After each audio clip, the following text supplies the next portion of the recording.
Good morning, everyone. Miss Joseph here. I am here with my new foster pup. This is Bo. He's 4 years old and he is a bloodhound.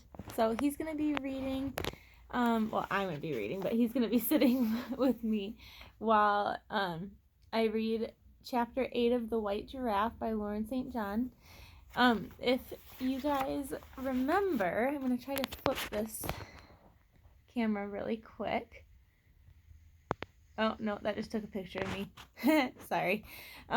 If you remember the foster dog that I had before, her name was Lottie.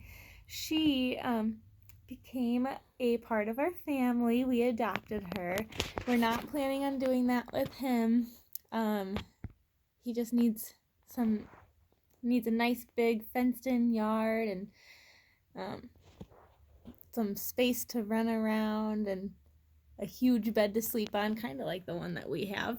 But yeah, so he'll stay at our house until we find just the right home for him.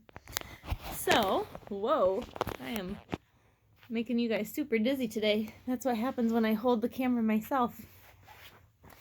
I am going to let you guys look at Mr. Bo while I read chapter 8. There is a little picture. Ooh, that's some cool stuff going on here. I wonder if we're going to get a sneak peek at that giraffe. All right, here we go. Let me set this up and we will be ready to go. All right, I hopefully have it set up better so that you guys don't get super dizzy with me holding it. I have the book right here and I am going to start reading. Here we go. Those early days at Sawubona were among the hardest of Martine's life. At times, she felt as if she were undergoing some sort of test, almost as if she were being prepared for something. Everything added to her sense of isolation. It was like being a castaway on a desert island. There was no one she could turn to for comfort or advice. No one she would hold if she cried. Sorry, I was distracted.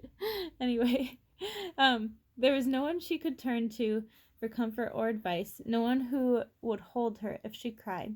Certainly not her grandmother.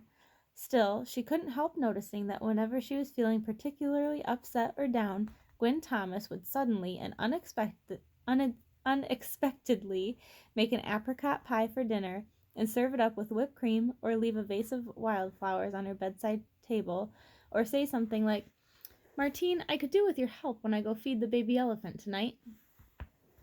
The little elephant lived in an enclosure in the sanctuary close to Tendai's house. He had been rescued from a Zambian zoo that had gone out of business. Tendai had named him Shaka.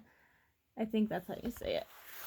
Shaka. I don't know if you guys can see that anyway.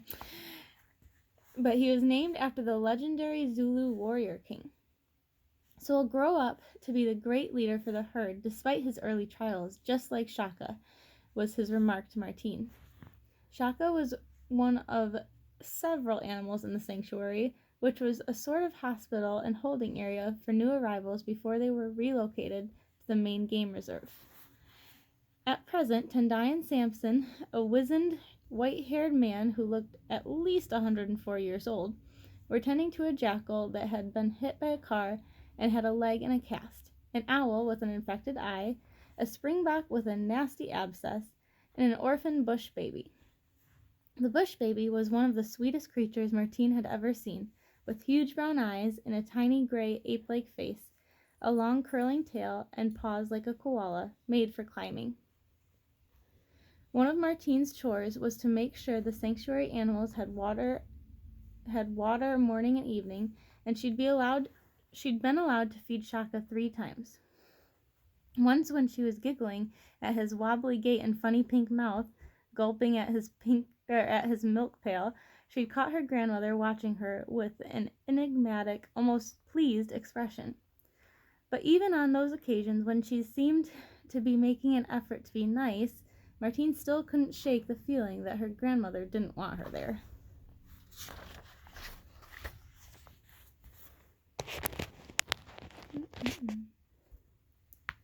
Much to her frustration, she hadn't yet been allowed into the game reserve itself.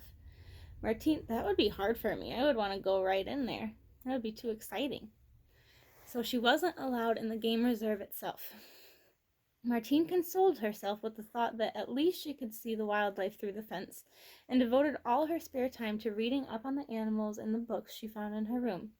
She'd been fascinated by the facts she'd learned about giraffes. For instance, the spots on each giraffe are as unique as fingerprints. No two are alike.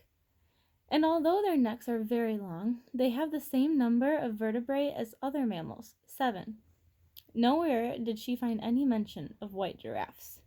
So I guess we're probably not going to see this one just yet. Maybe we'll see it later. Unless it's just a legend, I don't know. I actually haven't read this book, so I don't know. Well, I haven't read it fully. I've read part of it. Okay. It was the animals at Sawabona that made Martine's life bearable. She never imagined she would live in a place with lions at the bottom of the garden. Yeah, that seems a little crazy.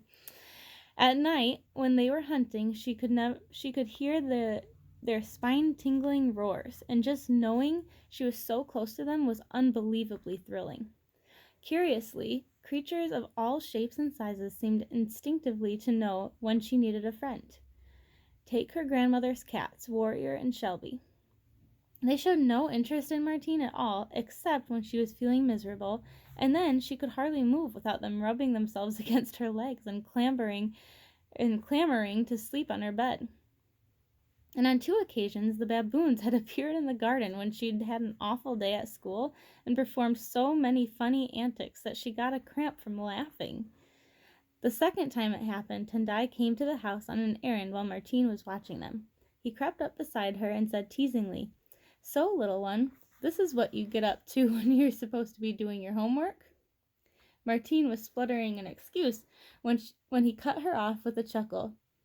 He told her that according to Zulu folklore, the baboons had once been lazy field hands. Instead of removing weeds from the crops, they spent their days sitting on their hoes, gossiping, and sleeping in the sunshine. They sat there for so long that eventually their hoes became their tails and the weeds attached themselves to their bodies and became hair. "You'd better watch out," Tendai said.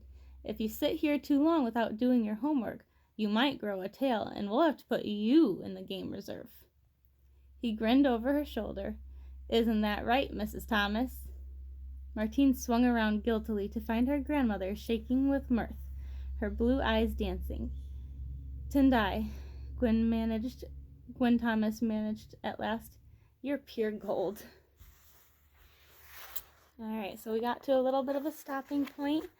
I'm going to put this one up for you guys to watch, and then I'll make another video for the rest of it in just a few minutes.